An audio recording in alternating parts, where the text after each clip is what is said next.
Tara, pag-usapan at pakinggan natin. Sabay-sabay tayong tumawa at ilabas ang lahat ng emosyon sa bawat kwento ng buhay na ating mapapakinggan. Be ready, be inspired, and always stay positive!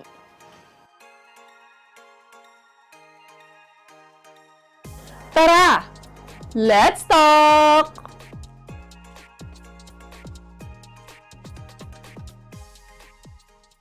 Hi everyone! And once again, good morning po para sa lahat ng ating mga viewers. And of course, welcome dito sa ating show na pinamagatang Let's Talk with Inday Carias. So today, another kwentong buhay-buhay na naman po ang ating pag-uusapan.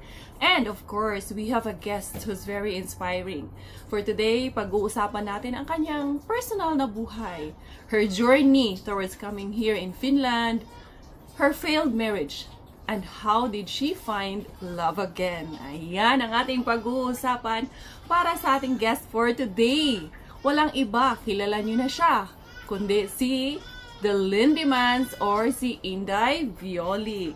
Eto po mga kaibigan, sabay-sabay po nating i-welcome Miss Violi Lindemans. Ito na nga po everyone, ang ating bisita at panauhin. Maraming salamat sa iyong time na ibinigay sa akin, Inday Violi. Thank you so much. Just relax dahil ito ay usapang magkapit-bahay lang. Kwentong buhay-buhay tayo for today. But anyway, sincerely, thank you so much for you, for Nico, for coming here today. So, without further ado, eto na. Let's let her introduce herself muna. So, Inday Violi, if you could say something about yourself muna to our viewers. Hello guys! I'm Violi Lindeman and I've been living in Finland for 12 years now. I live in the countryside and I'm a nurse in Finland. I've been a nurse in Finland for 5 years already. But I was a nurse as well in Philippines and I graduated and I'm a registered nurse in Philippines. But since moving in Finland, I've been a housewife for a long time and then got into the nursing degree back again para mabuhay. Yes! So yan talaga ang ating pag-uusapan. So let's start up with our question and answer. Are you ready? I'm ready. Ready na. So first, pag-usapan natin Inday Violi. Inday Violi lang kasi nakasanayan ko na itawag sa kanya. So we're close friends naman, so I think it's okay. And it's not our first meeting. Kaya, ano lang to, very casual talk lang naman to. So, Inday Violi, I know that some of your stories na share mo na sa akin, but if you can tell me, anong nag-inspire sa'yo para pumunta dito sa Finland at iwanan mo yung bansa natin sa Pilipinas? Well, it wasn't my choice to come to Finland. Hindi ko talaga siya choice. And hindi ako galing sa Philippines that time before moving to Finland. Actually, galing kami sa Sri Lanka. Okay. And then, nakatira kami doon sa Sri Lanka for 10 months. Tapos, my ex-husband got into the university para mag-aral ng master's degree.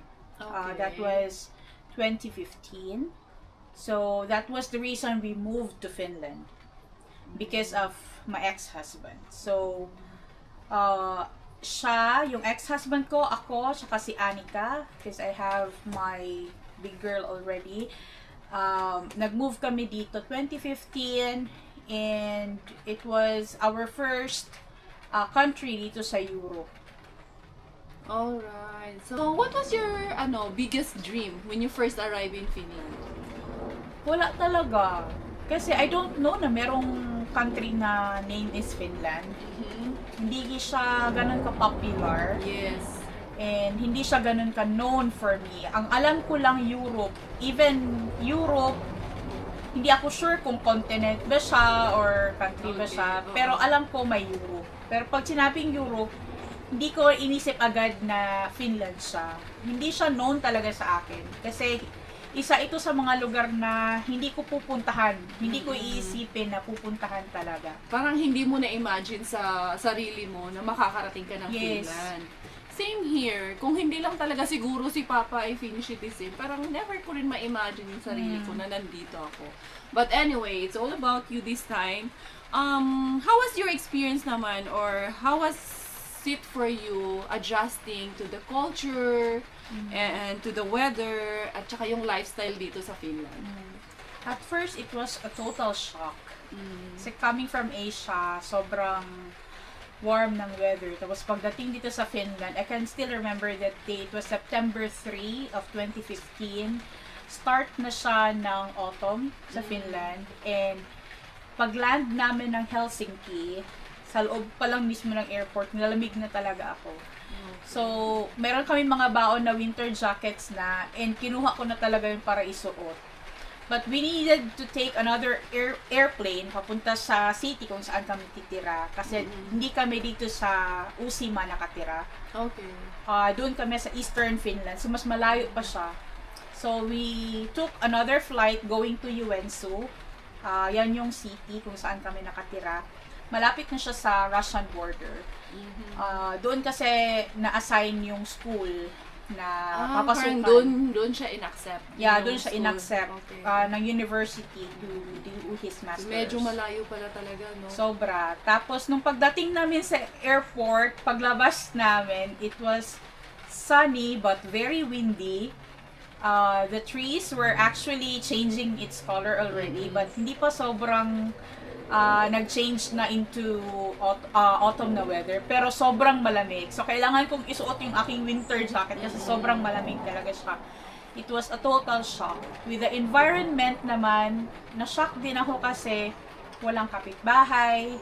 Buildings lang siya, but it looks like a mental hospital for me because those were very old buildings. Tapos, wala kang makitang tao na naglalakad sa labas. Oo, kasi Walang mga bata. napakatahimik talaga dito, no? Sobra. Wala kang kapitbahay na makikita sa labas na pwedeng mo makausap or mag-hi hello sa'yo. wala kang wala. pwedeng hinga ng asin pag kailangan mo. Wala kang kapitbahay na pwede mong mahiraman ng kahit ano. Yes, it's true. But, para sa akin, no, yung mga tao rin naman dito, mababait din naman sila. It's Sobra. just that they're very aloft lang, no? Sobra. Parang sobrang shy type, tahimik, ganun sila. But anyway, as a nurse naman, ano yung biggest challenge mo sa working environment dito sa Finland? Nung nag-start ako ng nursing, hindi ko inakala na maglilinis pala ako dito ng puwet. Yeah. Kasi never ko siya nagawa sa Pinas. Never. And hindi ko inisip na kasali pala yon sa trabaho ko dito. So, nagulat ako. Isa yun sa mga shock sa akin. Kasi nasanay ako sa private hospitals sa Philippines na merong assistant nurse na gumagawa nun. Pero dito, ang nurse, ginagawa din siya. Okay. And yung language, of course, shock siya sa akin dahil kailangan kong matutunan not one, but two languages. Kasi sa school na kung saan ako nag-aral ng nursing dito, again, kasi hindi naman na credit lahat-lahat. Kailangan kong pag-aralan yung iba din. But actually, it was much easier for me. Kailangan ko lang tapusin yung 60 credit units. Kasi na-accredit ng school yung 150. So, dito yung nursing nila is 210 credit units lahat. While sa Philippines, it's 180. So, kulang siya. Kulang. So, kailangan ko mag-aral ulit dito. Shock siya sa akin yung language kasi kailangan ko ng Swedish. Required siya ng school. And Finnish. And yung Finnish language talaga, isa siya sa pinakamahirap. Ang Swedish is okay pa kasi almost similar lang siya sa English. But the words are still foreign para sa akin. Oo, kasi sobrang hirap. Yun ang naririnig ko din through our other friends na sobrang hirap nga daw talaga. Biggest challenge daw talaga is yung language sa work environment. But, meron bang mga panahon or did you reach to a point in time na parang gusto mo nang sumuko at parang naisipan mo ba na suko na ako, uwi na lang ako ulit sa Pilipinas? Yes, of course. There was the time na sabi ko, aalis na ako na Finland. It was during the time na nasa kalagitnaan ako ng divorce ko. So, sabi ko, mas mabuti pa na umalis na lang ako dito kasi hindi naman ako citizen sa Finland. I don't have a family anymore. So, kailangan ko na lang umalis. Wala din akong career. Pero sabi ng kapatid ko, yung younger sister ko, wag akong bumalik ng Pilipinas kasi mas mahirap ang buhay doon. So, since may degree naman ako and may pinag-aralan naman ako, why not humanap ako ng ibang paraan para magstay dito. Okay.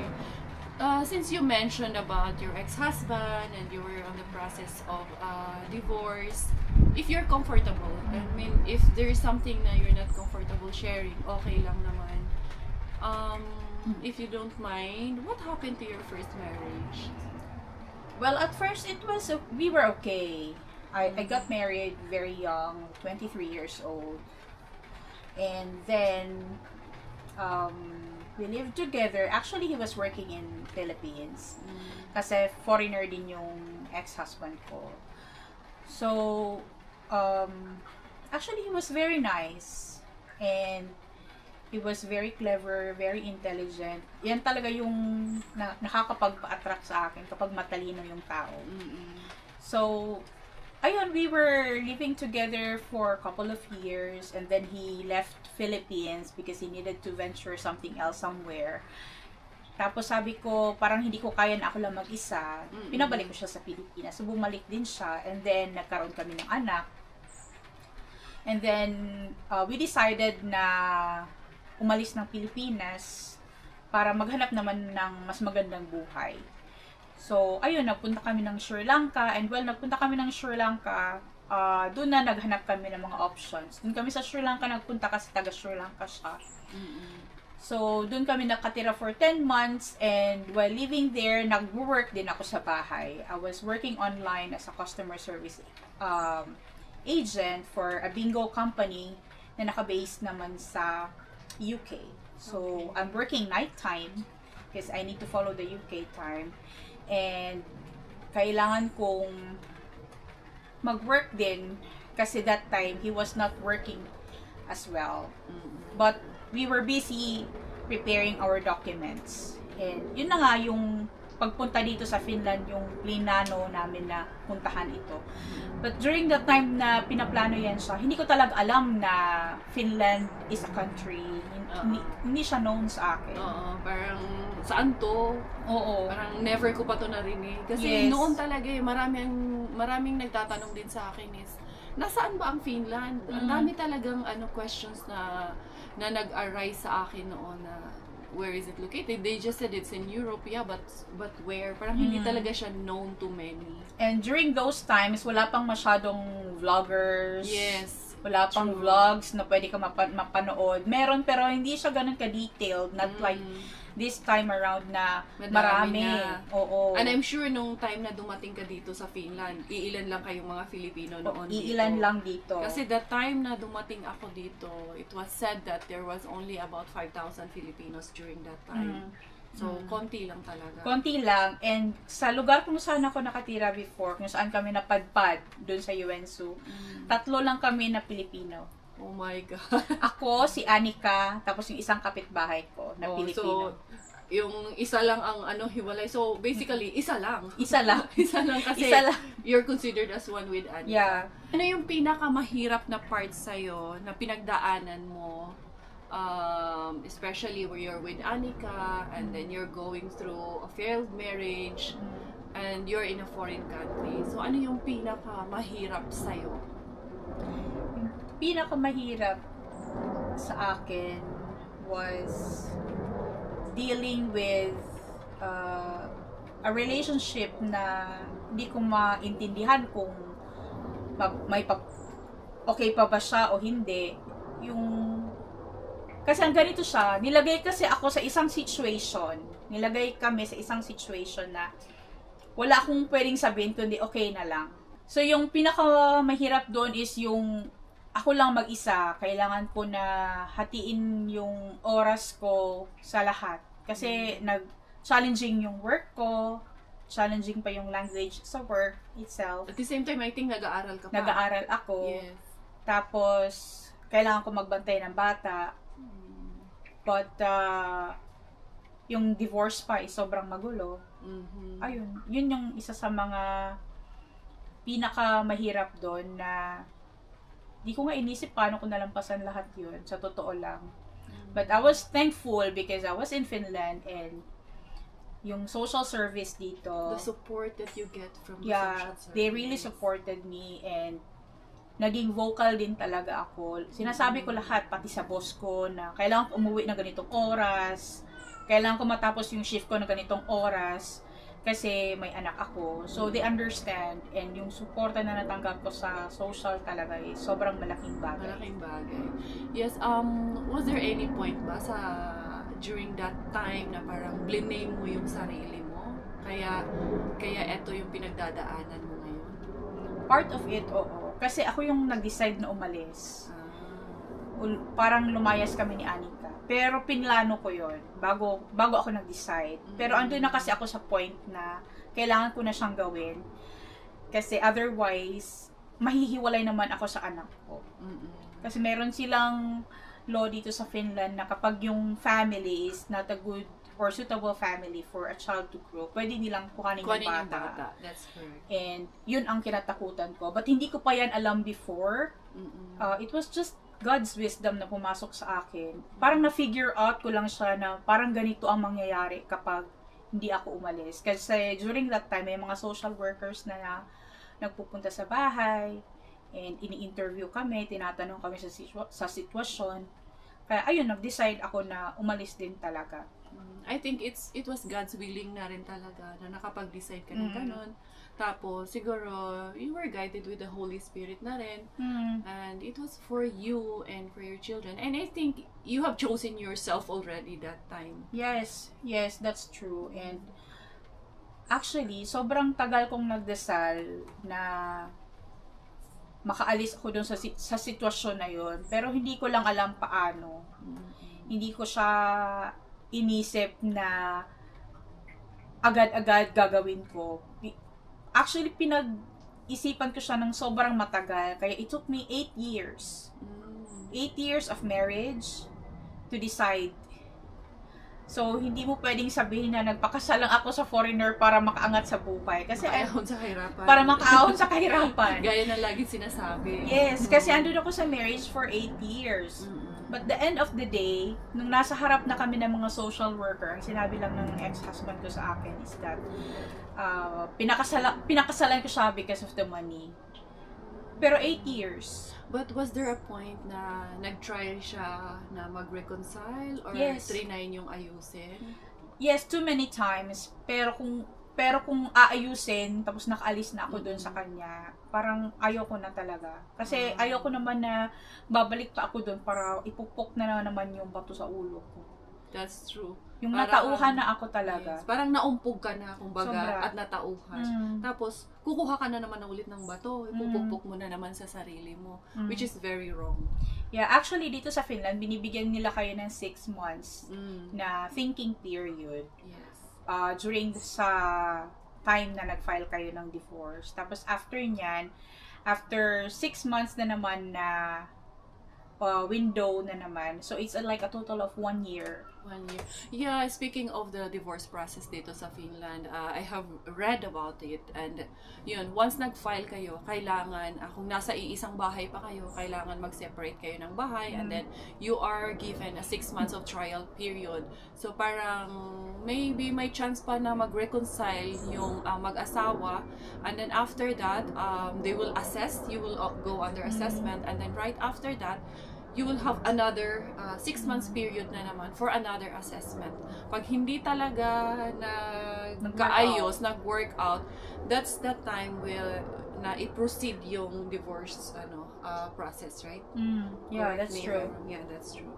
So yun, with all these painful experiences na napagdaanan mo, ano yung mga natutunan mo, and ano na yung naging pananaw mo sa pagmamahal? Actually, feeling ko, mahirap talagang magmahal, guy. As in, yung binigay mo na ang lahat, pero at the end, yung nangyari kasi sa akin, at the end of the day, parang ako pa rin ang nasisi, na ako lang daw ang walang ginawa, ganyan. Pero actually, I was the only one na andoon sa marriage na yun. Tapos, nagtatry na i-fix yun lahat ng yun. Pero, hindi na talaga siya kaya. But, ang natutunan ko doon is, mahirap talaga kapag yung magkaiba kayo ng lahi din. And, yung mahirap makipagsabayan and, alam mo yung magpaintindi sa taong ayaw ka namang intindihin. Mahirap yun. So, challenges talaga will always come to marriage. Kasi walang madaling marriage, walang perfect na marriage. Wala. Meron talaga kayong away, may pagtatalunan talaga kayo. Pero kung love lang ang paiiralin, hindi din siya enough. Kasi in a person, meron tayong emotional, physical, mental, different aspects of life na kailangan mong patakbuhin. So, yung sa akin kasi ang nangyari was, I was physically abused, mentally abused, and I was financially abused. Because my ex-husband, hindi naman siya nag-provide talaga. So, ayun, nakapunta kami dito because of him, but lahat ng yun is may kapalit. Kasi when we came here, it wasn't that easy na andito kami para mabuhay kasama lang siya. May kapalit lahat ng yun. So, hindi siya ganun kadali para sa akin. So, natutunan ko doon is maging matatag pa rin for the love. Pero, ibigay mo ng lahat ng kaya mo. Pero, pag hindi na talaga nag-workout, wala Tsaka na talaga. Kapag nanay ka na, no? Kapag nanay ka na, iniisipin mo na rin yung anak mo kapakanan ng na lang. anak mo. And after all of that, like, how did you find strength to start over again after you have felt na parang your marriage or your life has fallen apart? So, actually, si Anika, siya talaga yung nagbigay ng strength, ng inspiration just to continue. Kasi siya yung tao na sobrang simple ng bagay, pero she can make fun of it. Like, sobrang liit ng bagay na ito, but yun is sobrang importante para sa kanya. So, because of Anika, iniisip ko talaga na dapat magkaroon pa rin ako ng family. And I really prayed for it. Like, very hard. Sabi ko lang na, Lord, bigyan mo ako ng family. A person who will love me, especially my child. Who will protect us, who will provide us love na hindi namin natanggap noon. So, na yung kayang ibigay yung pagmamahal sa iyo na walang kapalit. Na walang kapalit, yung walang hinihinging ano bang tawag doon? Walang condition. Walang condition o walang condition. Unconditional love. True, yung buo ka talagang tatanggapin. Yes. Kahit pa ano yung mga baggages na meron ako. So, yung buong buo, yung hindi ka pagpapalit. Kahit pa na meron siya, wala ako, yung ganun. Hindi kung sa Bisaya pa, dili isipan. Yes. Hindi isipin na kung ano yung pwede mong ibigay, ito yung pwede kong ibigay, yung ganun. Kumbaga, kailangan ka tong mahalin kasi ito ang kapalit ng pagmamahal niya. Oo, yung ganun. Yeah, I understand. So, was there a moment, Dai, or when did you realize na parang sinabi mo sa sarili mo na, I deserve to be happy again? Siguro nung mga after 6 months. Kasi naisip ko na hindi ko talaga kaya na ako lang mag-isa. Hindi talaga kaya. May mga, I know there are other women who can stand on their own na I can live without men. But for me, it's not about men. It's like a person or a partner na andun para to support sa akin. Yung makakaramay ko. Yes. So, it took some time for me, and the trust, it was difficult to give right away. Kaya nga, nung start ng bagong relationship ko, sobrang drama din siya. Sobrang drama din siya kasi Kasi nakilala kita, kayo na ni Nico noon. oo, kami na ni Nico that late na. time. Pero, I know somehow, yung ibang part ng kwento mo ngayon, na kwento mo na-share mo na, but there are a lot of it na, ngayon ko lang din narinig sa'yo. And I truly admire you for that. Thank you, Day. and then, ano yung advice na maibibigay mo to someone who is currently going through the same situation as you have before? Siguro, take courage and pray harder. Kasi God always have a plans for you. You need to go through pains and difficulties para matuto ka sa buhay. And Very for true. you to nurture yourself as well. Kasi kung hindi mo naman ma-experience yun lahat, you're not gonna be that person who will be standing again para sa bagong buhay na haharapin mo. Kumbaga, it's your pain that makes you who you are right now and True. make you the strong woman that you are right now. True. And it make you really stand tall na parang despite all the pain, despite all the experiences, is so way na nagbigay sa'yo ng light and courage to move forward with your life. Nag-break lang kami sandali mga Jaike. Medyo naging emotional. I have to give her a hug kasi nga, yung mga stories na iba. Ngayon ko lang talaga na napakinggan. And then, yun, this is a very casual talk lang. One-on-one talk lang with Inday Karya. So, ngayon, pag-usapan natin about finding your love again. By the way, paano kayo nagkakilala ni Nico? We met online, of course. We are in the modern world. Of Yeah. course. So, ganito siya. I was, naglo-learn ako that time ng Wait, Finnish. Dai. Nasa online ang true love. Okay, go ahead, please. Kaya nasa online ng true love. So, ganito. Nag-aaral ako that time ng Finnish language. And may mga friends naman ako na mga Finns din. Yeah. Pero pag kinakausap kasi nila ako in English. Mhm. So, that time, gusto ko yung Finnish yung kausap. Okay. So, merong isang group na parang girls lang siya lahat andoon. Hindi ako maka-enter. Tapos, napunta ako sa isang another application. Yung application na yon, I don't know kung if it's still existing. Pero dating app pala siya. Yung dating app pala siya. Dating app siya. Tapos, sobrang dami kong na-meet doon. Really? Not in person. Doon lang sa application. Application. Pero mga bastos sila, day. So, sabi ko, oh my God, hindi naman ako kaya ng ganito. Hindi ako makarelate. Never ko nasubukan. Never ko nasubukan. Oo. Pero ganun, maraming ang bastos. And sabi ko, no, hindi ito para sa akin kasi may Yes. daughter na ako. And hindi ko naman kaya na ganito yung maging environment ng anak ko. Yes. True. So, sabi ko, okay, tama na to eh. Hinighlight ko na yung application sa phone para ma-delete siya. Tapos biglang may nag-message na, hello. Tapos it started from there. Sabi ko, okay, this will be the last. So, na yun? Yeah. Ah, Ito na yun. okay. Sabi ko, sige na nga, isa na lang. Ito na, last na. Last na.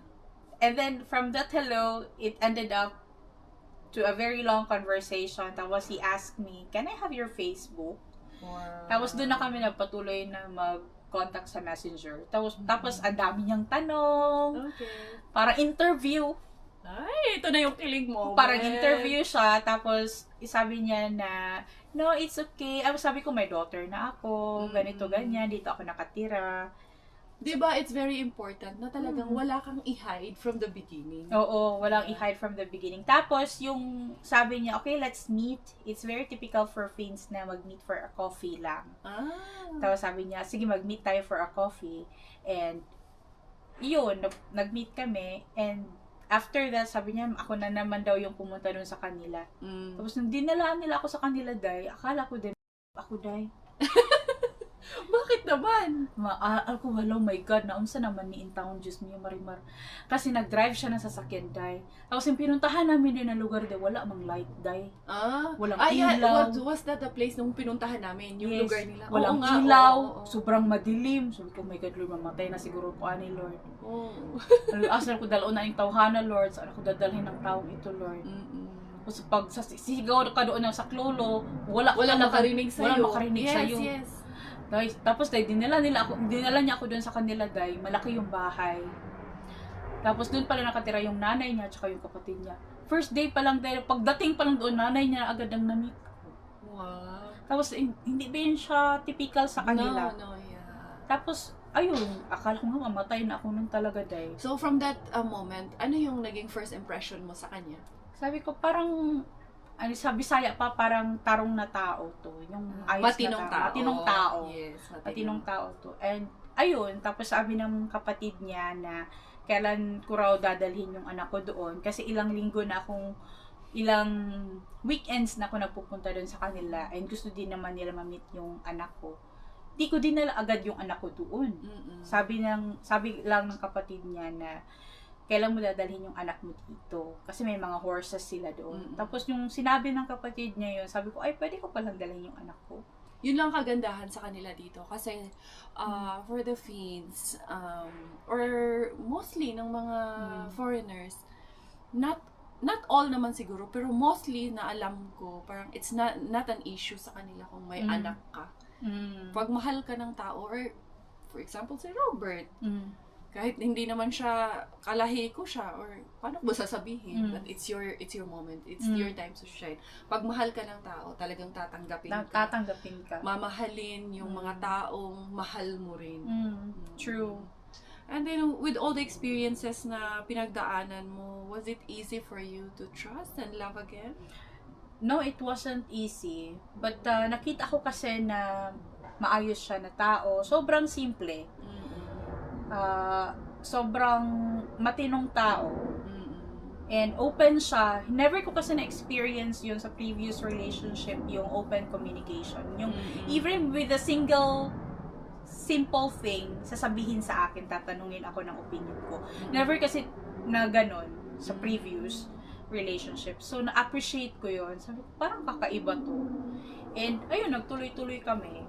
And then, eventually, sobrang hirap din talaga para sa akin kasi nga sa countryside si Nico nakatira, ako naman sa city kasi yung work ko sa city. Nasa city yung work ko, pati yung school din ni Anika. So sobrang mahirap sa akin. Kaya sabi ko sa kanya na kailangan ko rin ng help kasi most of the time ako yung nag-aalaga kay Anika. Though hati naman yung responsibility sa tatay ni Anika. Pero wala kasi siya doon always. So ako yung nalalagay palagi sa sitwasyon na alanganin. Na wala akong option kundi mag-stop ng work para bantayan yung anak ko. Pero paano kami mabubuhay kung ako lang mag-isa? That's true. Tapos wala akong work. So, ina-ask ko si Nico na pwede ka bang pumunta dito, bantayan mo si Anika. And without hesitations, kahit na may work siya sarili niya, may negosyo siyang kailangan niyang patakbuhin kasi nga maliit lang din yung business niya para sa kanya lang din.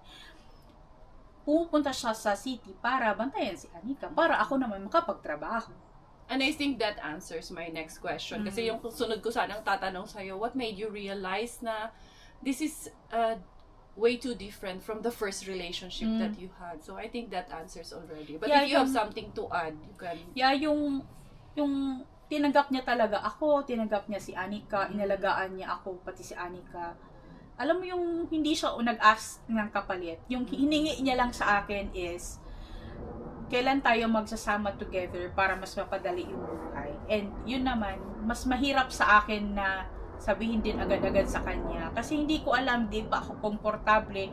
Kasi nga, hindi pwede si Anika sa just like a normal school na pupunta lang doon kasi bata yan eh. Ayoko naman na yung bata is mag-a-adjust na naman. Yeah. Mahirap yun. Pero siya ang nag-effort, siya ang naghanap ng school para kay Anika, nag-organize ng bahay, lahat-lahat. And eventually, because of my profession, madali lang din sa akin na nakahanap ng work doon din sa place kung saan kami magsasama. So yun, what do you think or ano sa tingin mo kung paano ka natulungan ni Nico, not by saving you, but by supporting you as a woman that you are becoming right now? Yung mabilis lang na proseso para sa kanya na i-accept lahat-lahat kung ano yung meron ako. Yung lahat ng baggages na dala ko. Kasi that time, I was still in a trauma ng divorce ko, ng mga pinagdaanan ko. Tapos yung anak ko pa, hirap alagaan yung bata, tapos mag-a-adjust yung bata sa kanya, pero lahat yun in-accept niya. Ganun talaga pag mahal ka ng isang tao na kahit ano pa man yung baggage mo na dala-dala mo, kung mahal ka talaga ng isang tao. Tapos ito pa dahil may insecurities ako. Ano yun?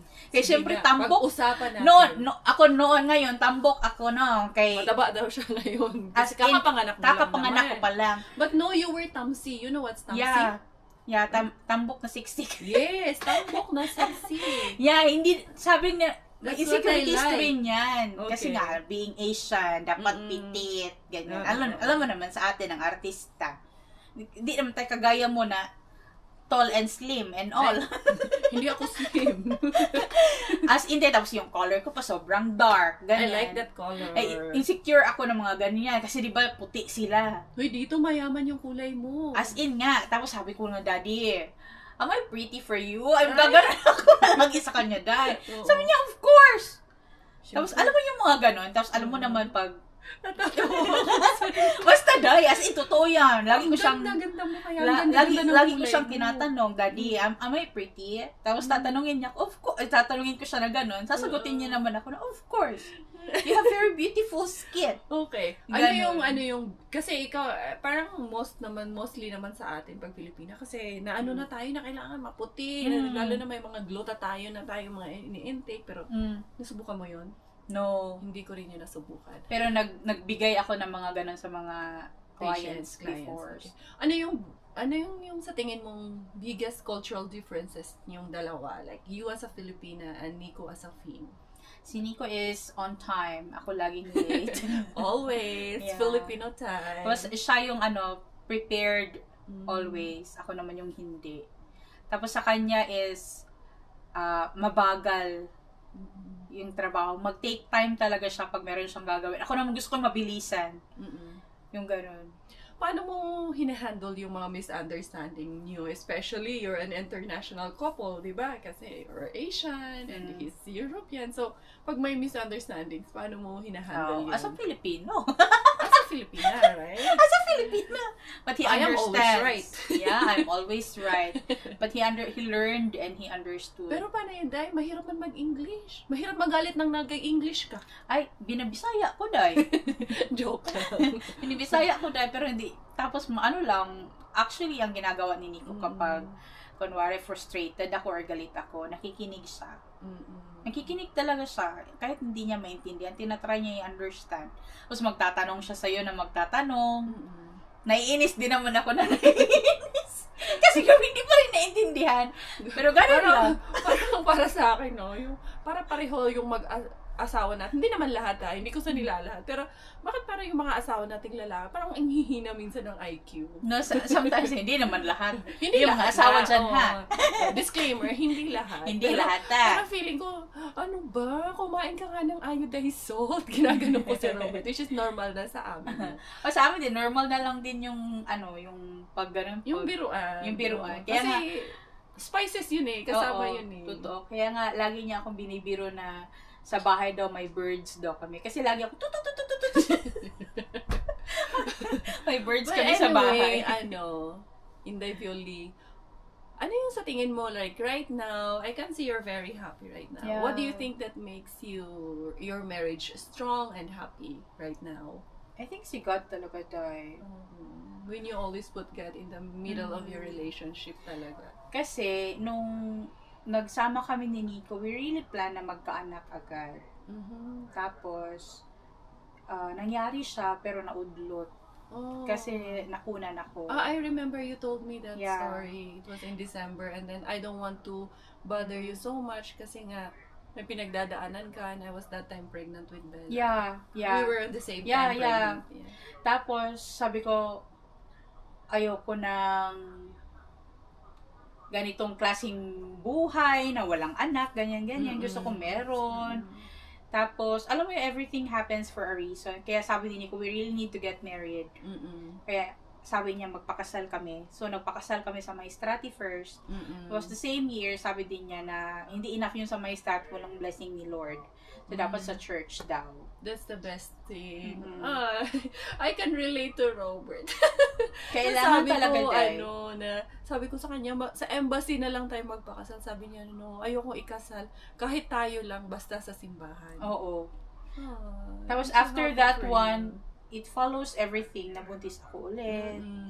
Yeah. But we went through a lot already. Kahit pa, we are young couple, not like you and Robert. You've been many years already together.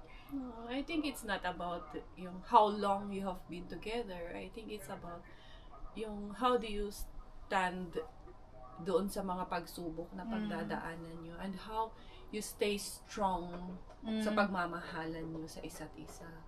And anyway, looking back, ang dami mong experiences na pinagdaanan, ang daming hindi magandang nangyari. If you could meet the younger version of yourself again this time, kung makakausap mo lang siya face to face, what would you tell her? Dahil mo, tagig pagkakas yung silingan. Uy, itaday, oy. Uy, ayaw to i-edit, ha? No! Parang pritong manok man, day.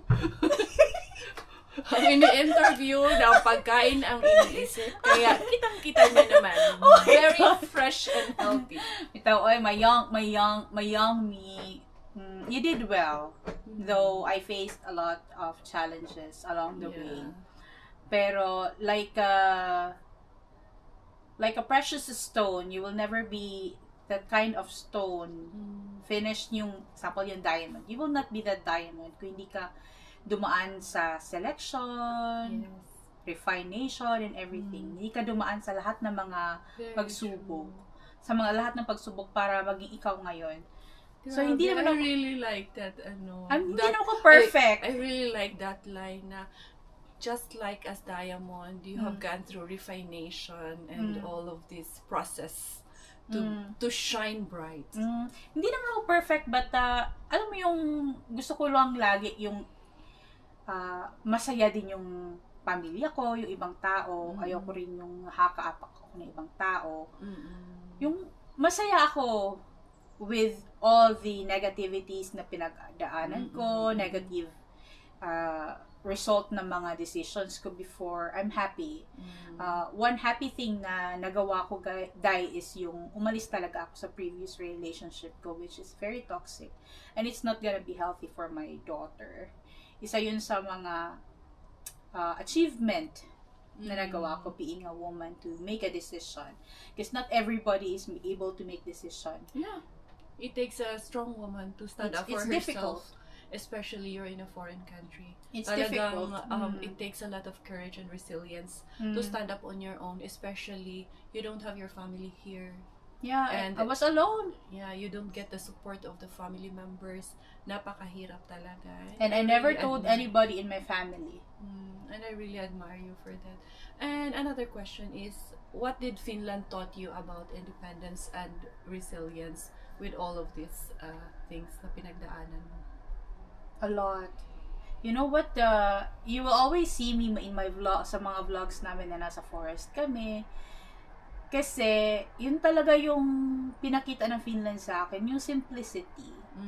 Yes. Kaya makita mo sa akin kung masyado Kasi, yung dumating na ako sa point ng buhay ko na wala na akong pakialam kung ano sabihin ng ibang tao sa akin. It's true.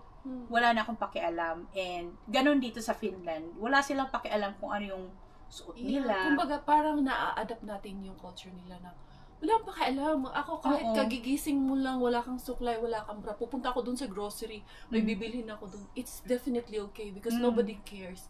Yung parang yung mga masusosyalin mong gamit, yung mga bag mo when I was working, nandyan lang nakatambak because I don't wear them anymore. Mas prefer ko magdala ng eco bag. The simplicity of life, that's simplicity, very true. Yung na-appreciate ko yung ganun na hindi ko kailangan magpakita sa mga tao na ito yung meron ako, Yeah. ito yung kaya ko. That you always look perfect in front of Yeah. others people's You eyes, don't need right? to. You don't need to. Yan ang natutunan ko dito. Just live normally na kung ano yung meron ka, one day at a time. Yes. Ayun lang. Oh, I like Ay, that. Day, with thank you, you. Day. Living one day at a time. And what is really important, Day, is at the end of the day, we're happy with what we do. With all the experiences, Day, how did that change you as a woman? It makes me stronger and it makes me much happier And wiser. and wiser because I was able to make decisions and I always think twice and thrice for everything that I do. Ayun. Grabe. And especially niisip ko rin yung kapakanan palagi ng pamilya ko bago yung sa akin. Yung love pa rin, Day. Do you believe that sometimes a painful ending can actually be the beginning of something better? Indeed. Indeed. Because God is just always preparing you to have beautiful things later. Kaya nga pina-experience sa akin lahat yung failed marriage, yung difficulties sa previous relationship, yung mga hirap sa buhay, ganyan. Para, alam mo yung, mas ma-appreciate ko kung ano yung meron ako ngayon. Kasi hindi man kami mayaman, nasa abroad na tayo, pero hindi man kami mayaman. Yes. Pero, alam mo yung na-appreciate ko lahat. Lahat ng simplicity na kung anong meron kami ngayon. Yeah. Yun ang mas mahalaga. What are you most grateful for in today's life of yours together with your family and of course Nico, Anika and Sarah? I'm grateful for God's gifts. Lahat talaga sila God's gifts talaga sila sa akin. No, all of this is nothing naman kung hindi dahil kay Lord talaga. I mean, everything that we have, we owe it to Him. Talagang utang natin sa Kanya ang lahat na to.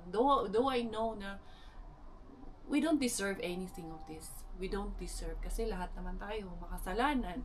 So, yung bigyan ka lang ng provisions na may good health ng pamilya, ng mga anak mo, talagang sobrang laking blessing na yun. For those who are watching us right now, and yung mga natatakot ba na mag-umpisa ulit, natatakot na magmahal ulit, natatakot na subukan ulit ang panibagong relationship, what would you tell them? Alam nyo, the most scariest thing is never trying. If you don't make the first step, yun yung pinaka nakakatakot. So, para sa akin, just try to move forward all the time, and kailangan mo rin mag-ask ng guidance, of course. Yes.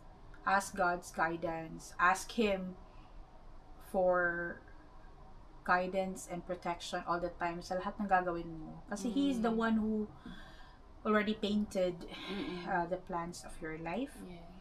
And it's up to Him.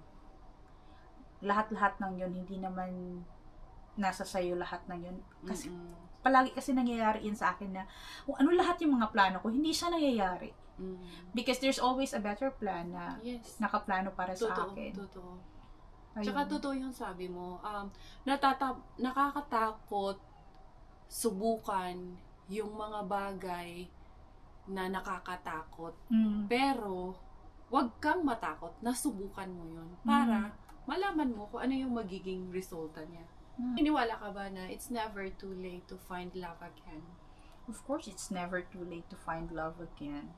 Because if you believe in God, He will always provide you the right person.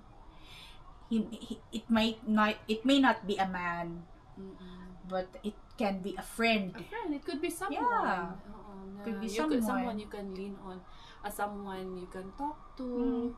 Tapos, hindi naman kailangan laging partner or kailangang jowa, kailangang mag-asawa. Hindi naman kailangan. Yung pagmamahal kasi, it comes in many forms, diba? Many forms. It could be a community. It could be something that you love to do. It could be sports or anything na pwede mong pagkaabalahan, na Correct. pwede mong mahalin at i-embrace yun. Dahil meron ka ng happily ever after. What does it mean to you na magkaroon ng happily ever after? I think hindi pa to ever after. After and after?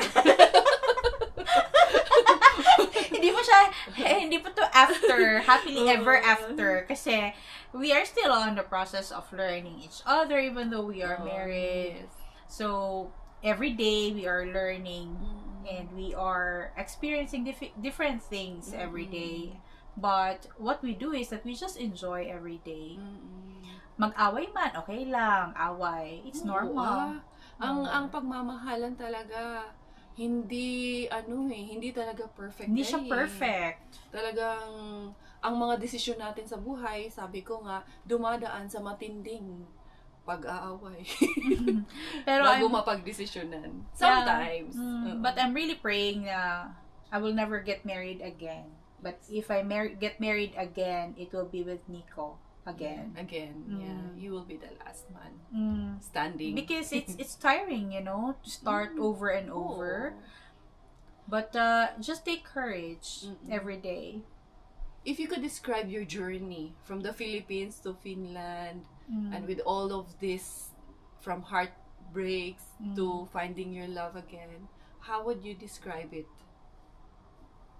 It was difficult at first, but then I managed to survive. I survived it all. It was a beautiful journey actually, even though sobrang dami kong kailangan pagdaanan and para ma-realize lahat ng mga bagay-bagay.